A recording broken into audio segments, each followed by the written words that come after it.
Welcome back to Get Fit Guy. I'm your host, Dr. Jonathan Su. Every week, I'll share science-backed tips to help you get fit, stay fit, and optimize performance. Hanging prominently on the wall in front of the squat rack inside my home gym is a giant black poster with bold white letters that says, "If it doesn't challenge you, it doesn't change you." These words serve as a constant reminder of a fundamental principle in strength training, progressive overload. Progressive overload is a principle stating that you must gradually challenge your body to go beyond what is familiar or comfortable for improvements to take place. For example, you stimulate muscle growth and strength gains by gradually increasing the weight, repetitions, or frequency of your training routine. Although the idea of progressive overload was developed for strength training, it can be applied to any type of exercise, including cardiovascular exercises like running, and even flexibility exercises like stretching. Seems simple enough, right? Gradually increase the challenge of your workouts over time, and you'll continue to improve. But what makes progressive overload elusive for most people, including myself at times, is the fact that change is difficult.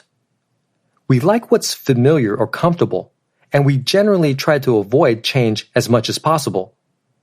This is true in life and is especially true in fitness because, let's face it, exercise is hard work that doesn't feel so good most of the time.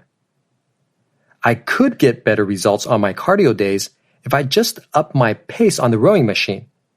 I know I'm physically capable of doing it, but about half the time, I don't do it.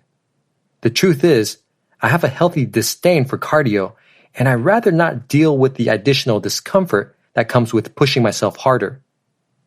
I know I'm not alone on this because I work with clients every week of all ages and fitness levels who have the same issue.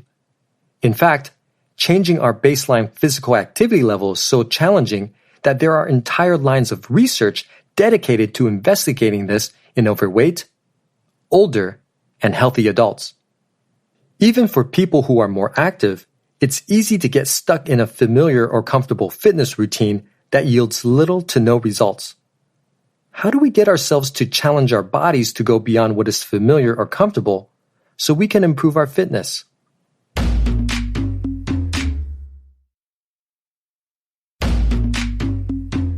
Health researchers have developed several theories of behavioral change over the last few decades.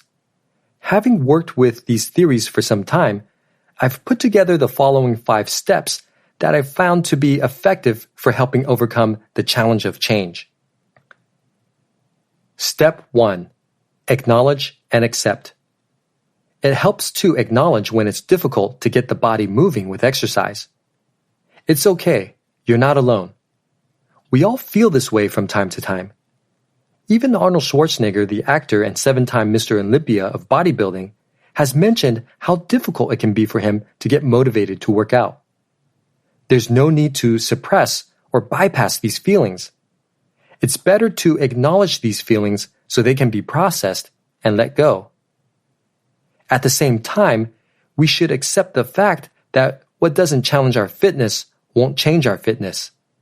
If we want to improve our fitness in any significant way, we must gradually challenge our bodies to go beyond what is familiar or comfortable. Step 2. Find compelling reasons. This is when it helps to have compelling reasons for challenging your fitness. For me, it's the calm yet alert state of being after exercise that makes me feel more effective as a person in all domains of life. I'm also inspired by my clients in their 90s who are functioning like they're in their 50s because they kept pushing themselves with exercise. Step 3. Take baby steps. Take baby steps in making exercise more challenging. This makes it more likely that change will happen.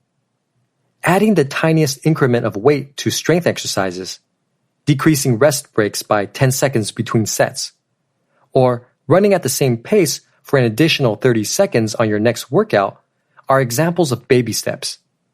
At this stage, the point is just to list all the ways you can make exercise slightly more challenging so you know what your options are when it comes time to take action. Step 4. Shift your state and take action. With your list of baby steps handy, pick one that seems most doable for you at the moment and take action on it. What seems most doable at the moment may change by the day or even by the hour, and that's okay. Find a way to shift your state to help you succeed. For example, you can watch a motivational video immediately before exercise or listen to a song that gets you pumped up during exercise. Step 5. Accept setbacks and celebrate wins. Accept that you're not always going to be successful in pushing yourself harder during every workout. I've mentioned earlier that I only succeed in upping my pace on the rowing machine about half the time. I'm okay with the times that I'm unsuccessful because life can be difficult enough already, and I'm not going to make it more difficult by beating myself up. But when I am successful, I celebrate it. It's important to celebrate your wins no matter how small, because doing so will help build confidence that will lead to more wins.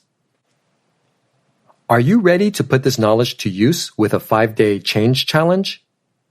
Your challenge over the next 5 days is to break out of your fitness comfort zone by applying the 5 steps from this episode to make your workouts slightly more difficult.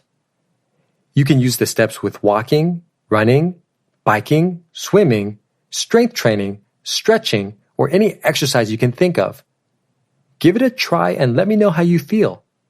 Email me at getfitguy@quickanddirtytips.com or leave me a voicemail at 510-353-3104. Get Fit Guy is a Quick and Dirty Tips podcast. It's audio engineered by Nathan Sems, with script editing by Adam Cecil. Our operations and editorial manager is Michelle Margulis. Our assistant manager is Emily Miller. And our marketing and publicity assistant is Davina Tomlin.